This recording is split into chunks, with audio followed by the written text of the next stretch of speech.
Hello guys, my name is Russian Badger and welcome to my Carbine guide for Battlefield 4. In this video I'll be covering the stats and information of the carbines of the game and why the G36C is a straight up piece of garbage. And as you're probably expecting, you can find a table of contents in the description below if you'd like to navigate to individual carbines instead of watching the entire video. And please forgive me if you disagree with my pronunciation of carbine versus carbine. According to my research, it's derived from a French word that is somewhat similar to carbine, but if I'm not mistaken, you could say it either way, but I may oscillate between the two. One thing that you should know in case that you are unfamiliar is that the carbines can be used by any class, whether assault, engineer, support, or recon. Also too, much like the previous guide covering the assault rifles, the carbines have the same body part multipliers, as in a 2.0 damage multiplier to the noggin, or the dome piece, also known as the head, a 1.0 damage multiplier to the chest or the arms, and a 0.93 multiplier to the stomach or the legs.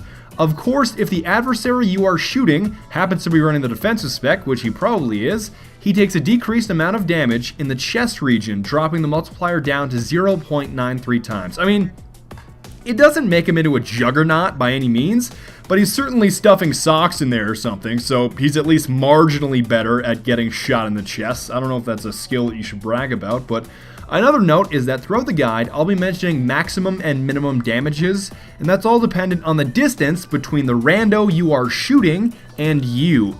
And for all the carbines, the distances are the same. As in, if you are shooting an enemy within 8 meters of you, you'll do maximum damage, and if you're shooting an enemy at or beyond 50 meters from you, you'll do minimum damage, with a sliding scale of damage in between those two specific points. Now moving on to attachments, I would like to clearly state right now that the attachments that I recommend are purely my opinion for what will perform well for the majority of users. It's by no means a perfect suggestion for every single user, and catering your attachments to the game type, player count, and playstyle, your specific playstyle, is extremely important. So it's not just this bar none, use this set of attachments in every situation. You should definitely change it and adapt it to the specific situation that you find yourself in. And I will also only recommend attachments that change the stats of the weapon. I won't be commenting on optics because they are largely a personal preference, and I pretty well just run Coyote and Red Dot on virtually everything anyway, so that wouldn't be all that useful. And with all that boring information out of the way, let's dive into some individual weapon discussion while watching kill streaks that took me forever to record. To start us off, we have the MTAR-21.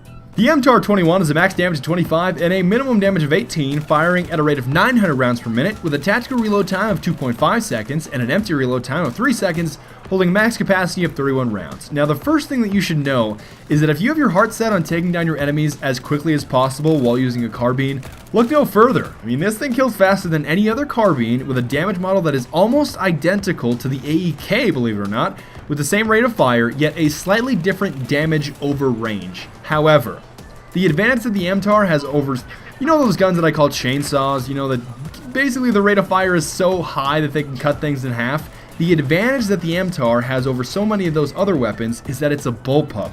Essentially what that means is that it has extremely tight hipfire and is much more accurate than conventional carbines and other assault rifles while on the move. So if run and gun is the name of the game for you, I can highly recommend this weapon, but the downsides that come along with this massive raw killing potential in the form of damage and rate of fire include a cluster recoil that can make it very difficult to take down enemies over range, and both a tactical and empty reload time that are less than desirable at 2.5 seconds and 3 seconds respectively. I guess some will argue that it's good at range because it has slightly higher minimum damage than nearly all of the other carbines, or carbines, but I think that's not really all that relevant. Although it's not impossible to get kills over medium range, you're much better off running around like a madman with this weapon than attempting to set a new headshot record or something. The attachments that I recommend are either a suppressor for maximum stealth, or a compensator for decreased horizontal recoil, any of the laser sights for better hipfire spread, but we all know tri-beam laser, triple the lasers, triple the swag, and the ergo/vertical grip for less spread while firing on the move, because run and gun is the name of the game, alright? That's what you excel with when you use the MTAR, plain and simple. The next weapon we have is the ACWR. The ACWR has a max damage of 25 and a minimum damage of 15.4, firing at a rate of 880 rounds per minute, with a tactical reload time of 1.83 seconds and an empty reload time of 2.37 seconds, holding a max capacity of 31 rounds. Now, the ACWR is pretty similar to the MTAR in terms of its role as a super high damage output carbine, so here's how the two stack up.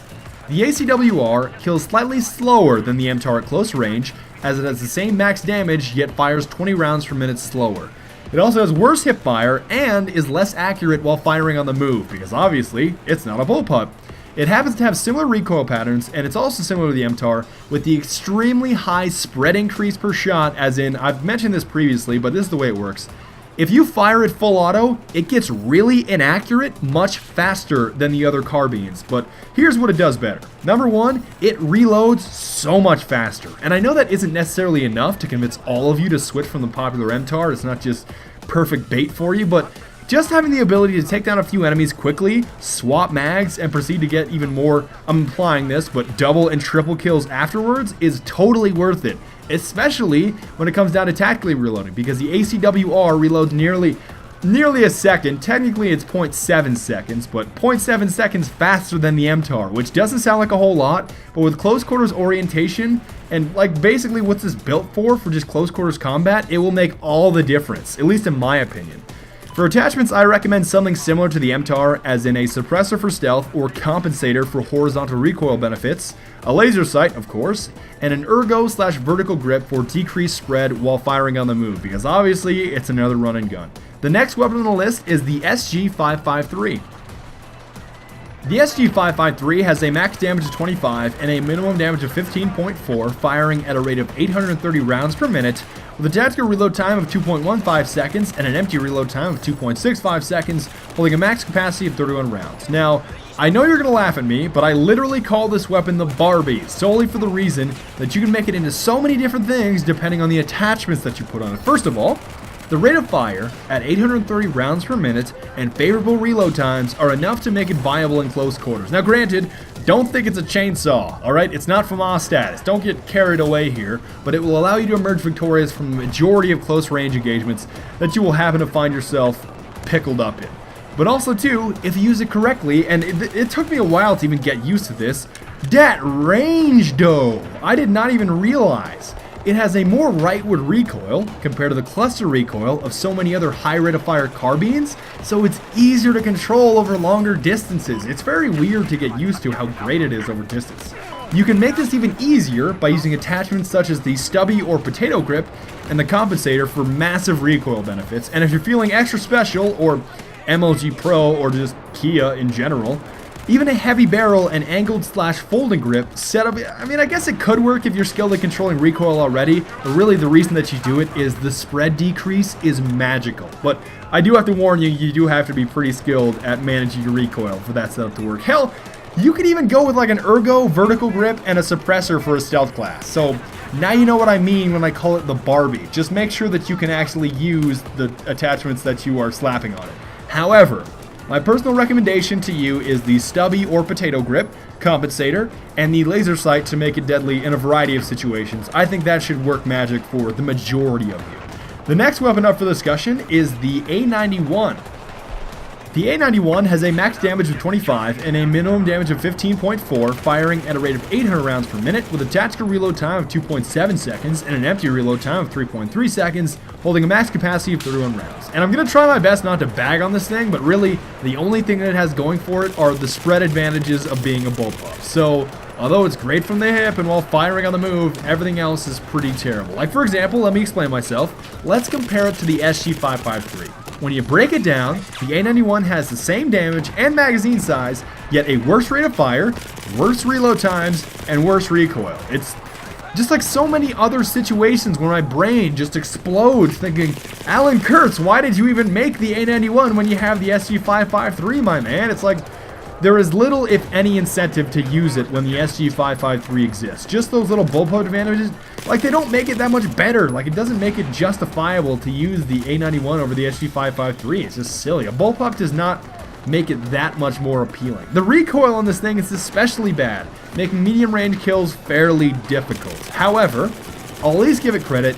Due to the high rate of fire and damage model, you may happen to have some success if you slap a suppressor on this thing, because it can be a nifty stealth class, but still, I would recommend the SG-553 in nearly every situation apart from maps requiring ridiculous hip fire, which is very few.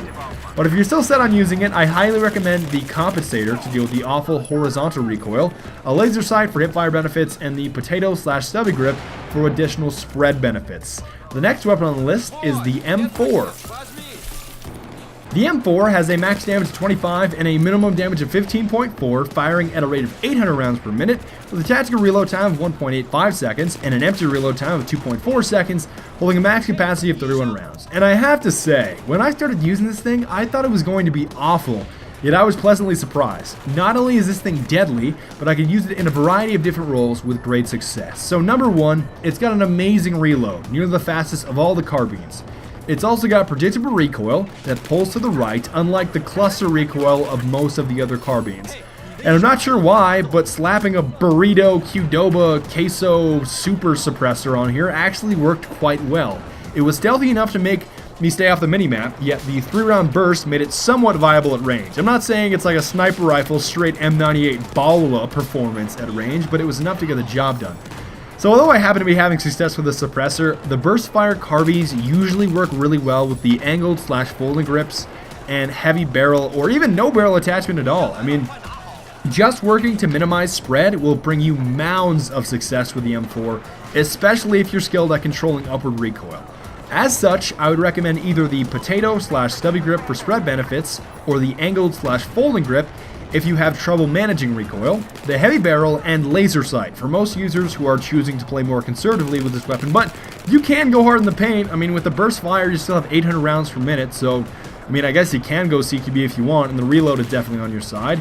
Although if you were interested, the attachments that I was using here in this specific footage was the suppressor, laser sight, and vertical grip, which is really helpful for staying off the minimap, obviously, because must suppressor, must stealth, must splinter cell, and having better spread while firing on the move due to the vertical grip. The next weapon to discuss is the Ace-21 CQB.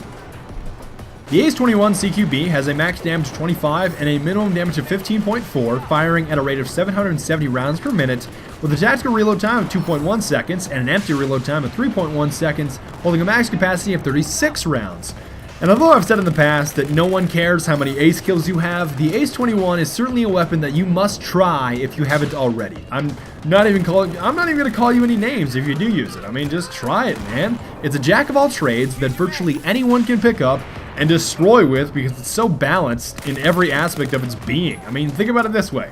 It has a decent rate of fire and reload time, making it viable in close quarters, yet the recoil is also mild enough, especially compared to other carbines, so it's deadly at range with the right attachments. And the real kicker here is that it has a capacity of 36 rounds. And I know in most cases, well, 5 rounds isn't a colossal difference, but because this thing is so deadly, I usually survive long enough to utilize every single shot that I'm given, including the 5 additional rounds compared to most of the other carbines.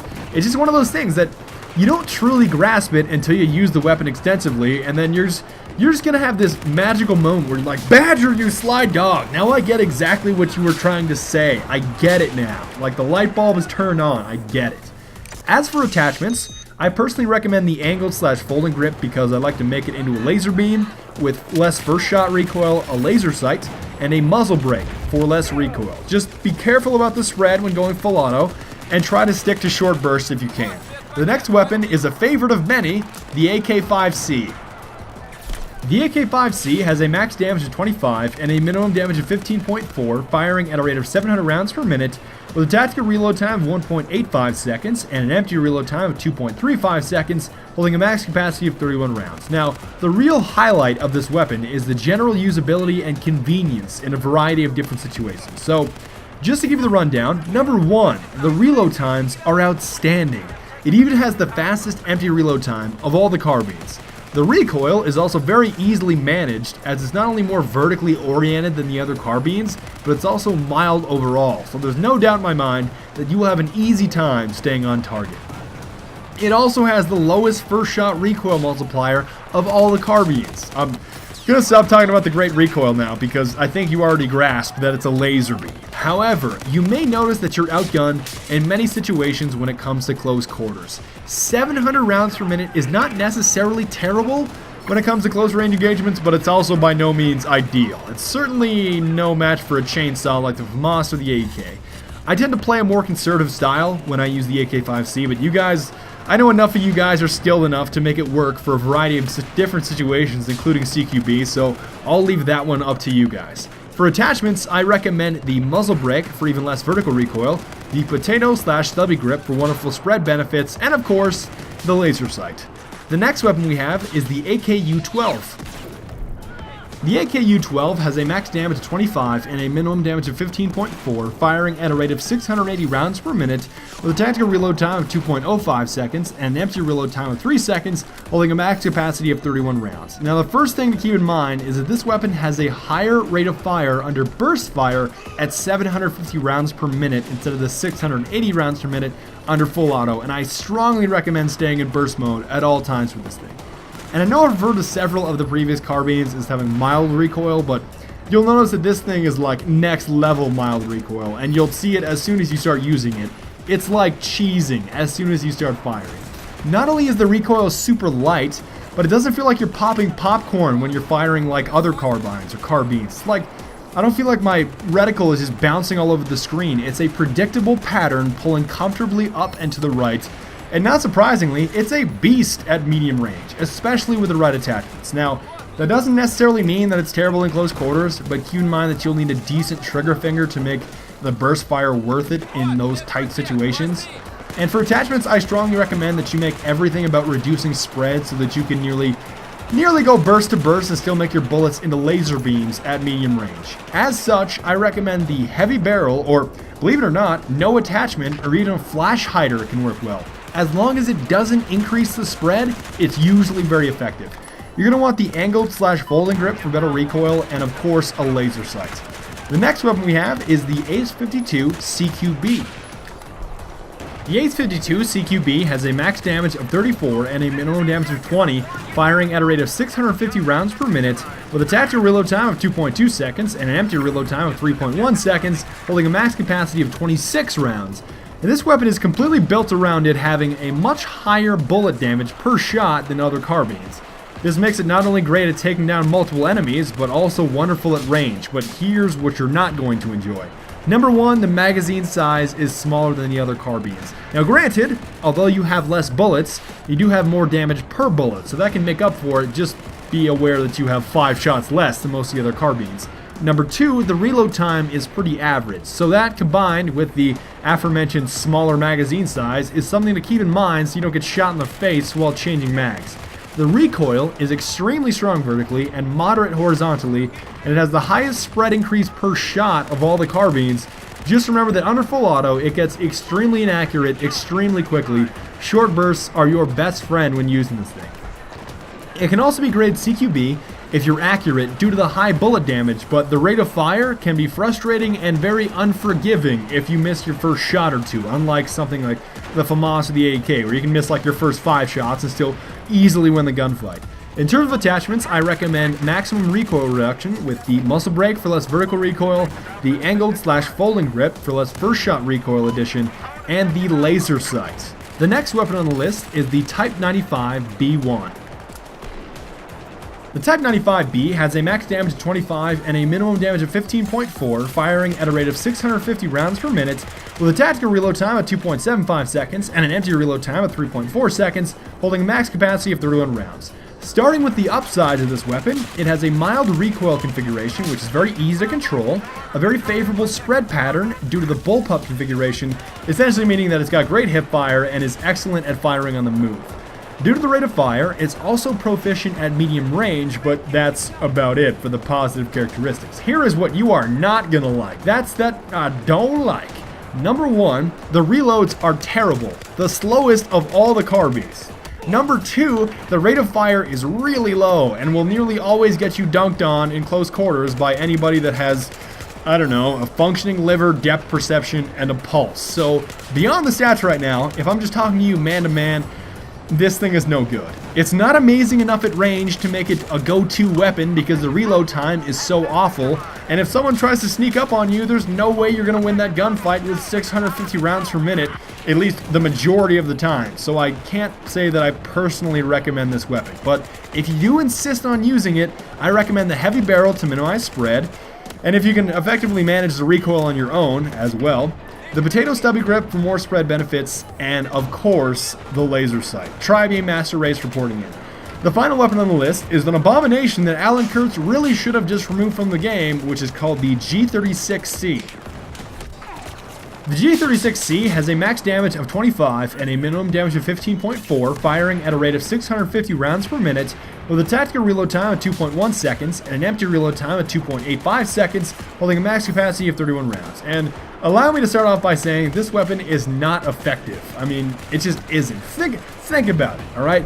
If I'm going to be using a carbine with a low rate of fire, like 650 rounds per minute, I want to have some seriously good recoil and the ability to take down enemies from range. But wait a minute, if the Ace-52 has the same rate of fire, yet it has a way better damage output at 34 max damage and 20 minimum damage, why does the G36C even exist? Now I'm sure you can come back and argue, wait Badger, the G36C has 5 more rounds in a magazine and better recoil. Well, number one, if you're using anything effectively at range, you're probably bursting it effectively to some extent, which can render most of your recoil irrelevant if you manage it correctly. And number two, what does the G36C having 5 more rounds in a mag compared to the Ace-52 even matter if you never survive long enough with the G36C to even fire them all? You're not going to empty your magazine, bro. It's too underwhelming in close quarters, not outstanding at medium ranges, and offers no other redeeming qualities. It's like Knights of the Old Republic in here or something. So in comparison to all the other carbines, it's terrible. I recommend that you steer clear. But to remain on the positive side of the energy circle here, I suggest that DICE, Alan Kurtz, excuse me, I just had a massive cough attack. I suggest that DICE either ups the rate of fire or makes the recoil more favorable. Even a reload time tweak would be more effective, but as it stands, this thing is not well balanced. For attachments, if you really feel like using this thing, I recommend a compensator for less horizontal recoil, the angled / folding grip for less first shot recoil addition, and the laser sight. And that's about it. That's all that I have to say about the carbines. If you have any kind of recommendations for which guide I should do next, I think most of you want the LMGs or the PEWs at this point, please leave a comment below and I will take it into consideration. But other than that, I want to thank you guys very much for watching. I will see you guys next time. Auf Wiedersehen und bis bald und later.